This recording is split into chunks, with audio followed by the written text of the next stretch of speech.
booking? Because there was a story that everyone was booking rather later than before. Has that changed?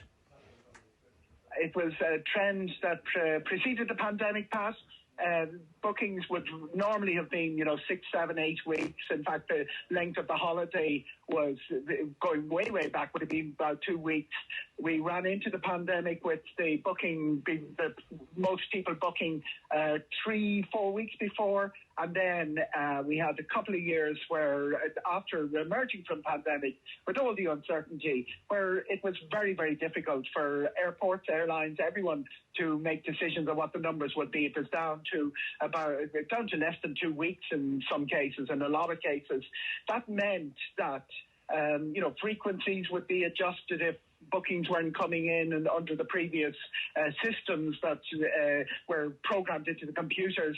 It also made it very difficult for the likes of our big airports to work out what staffing levels to put in. We saw a little bit of that at Easter, where the numbers going through the airport, Dublin Airport, were considerably higher than it had been anticipated even 4 or 5 weeks ago. That stabilised massively, and the booking, it's like the crisis of confidence has passed, and people booked in pretty large numbers for the summer over the last 5-6 weeks. Obviously, this is the sort of information airlines don't give you, but you can track it pretty accurately from websites and prices. We've had a good surge of bookings. There was a lot of higher prices put into the system for the summer, and you can see that the bookings are going through at a higher level than and a little bit further out than had previously been the case. Now, talk to me about the airport experience. We've talked about Dublin many times, but generally speaking, has that experience improved? Very much. Now, let's start with security, because the end of March and end of May were the two crunch points with security when people missed aircraft last year. About 550 staff were in place. It's over 700. They're staffing up even further for the summer. Their retention of staff, which is one of the issues that was raised last year, is very good. And the other crunch point we saw last year was that the training, there was a shortage of trainers to actually put boots on the ground, to use the military term.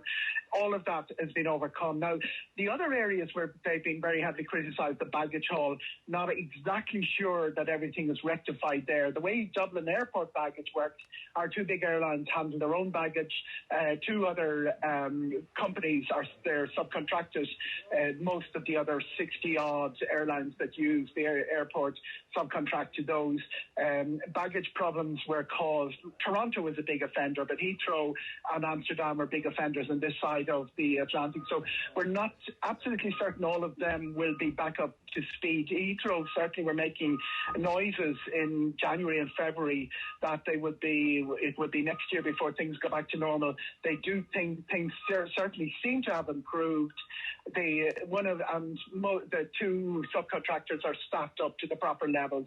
The other area that everybody was giving a lot of attention to was the services. Now, some of the franchises have not been renewed. New franchisees have come in, and they certainly seem to be staffed up on the food and beverage side. There are 3 food trucks which will be transferred around the airport according to where the demand is, because Terminal 2 demand and Terminal 1 demand don't align exactly. Toilets, big area last year, where there were 500 toilets in Dublin Airport. One of the things that they have done to prevent the sort of shambles we saw last summer, was that they prioritised, the 100 gates, those toilets there, the toilets to the left of the baggage carousels. They're the ones that are most used. So there will be an electronic system where, if something has broken, has to be replaced, it's scanned, then you don't have to wait for 4 hours for it to be replaced, that somebody will be on the job altogether. So they've beefed up all of that stuff. Where we saw last summer as well was the delays from air traffic control caused a little bit of congestion, particularly those 100 gates that are used by Ryanair, because one of the things post-pandemic is the balance between Ryanair and Aer Lingus has been tipping further and further towards Ryanair. Now, the air traffic control issue in France, that is going to continue on and off over the summer, is it not? And secondly, air traffic control issues in Dublin Airport caused by a shortage of staff.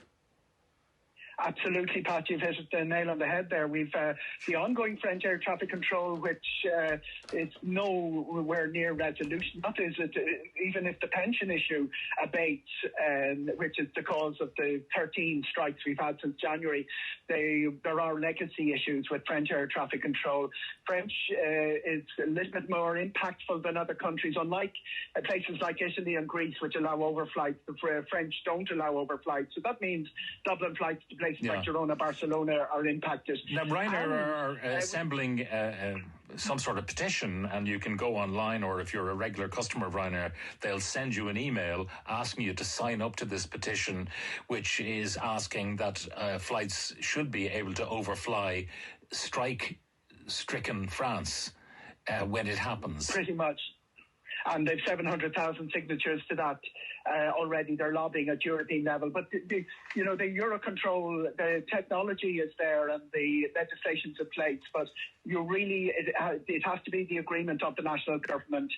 Commission and national governments, there's a little bit of toing and froing about that. But with the French situation, it's unlikely the French government is in a position to stand up to their three very powerful air traffic control unions to pass over this card which they can play. And you alluded a little earlier to Dublin, because we have staff shortages in Dublin. What's been happening is that the night time they haven't been operating. It isn't that big a deal, because between 1 in the morning and 5 o'clock in the morning, there are no arrivals, departures. But we've had early arrivals in recent weeks.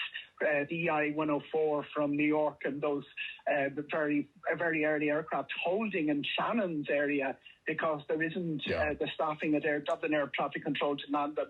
Hasn't been the biggest deal, but okay, fast forward July, August, if we've got that staffing problem gets worse by about 10%, we're into the busier period when we have more than 350 flights landing and taking off, we could be in a situation where it could impact closer to home. Eoghan Corry, editor of Air and Travel magazine, thank you very much